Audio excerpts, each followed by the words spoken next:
Guys, আসসালামু আলাইকুম। কেমন আছেন সবাই? আশা করি খুব খুব ভালো আছেন। তো আজকে আমাদের প্রচণ্ড মেঘলা মেঘলা আবহাওয়া, সেজন্য আর চুলোতে যাইনি, গ্যাসে রান্না হচ্ছে। এখানে ভাত বসিয়েছি, এখানে ডিমের ঝোল হবে, মশলা প্রায় রেডি হয়ে গেছে।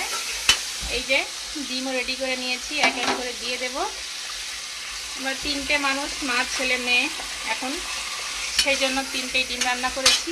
আর হয়েছে আলু ভাজি। এই আলু ভাজিটা আমার ছেলে মেয়ের খুব পছন্দ। সিদ্ধ আলু ছিল, সেটা খাইনি, সেটা ছোট্ট ছোট্ট করে কেটে ভাজি করে দিয়েছি। তো মেঘলার দিনে তো আরও কিছু করলে হতো, কিন্তু আজকে শুক্রবার, বেশি কিছু করব না। রোববারে মেয়ের কাছে যাব, সেই দিনকে রান্না করব, চিকেন টিকেন দেখা যাবে।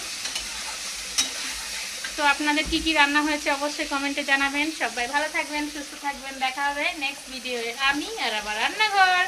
আল্লাহ হাফেজ।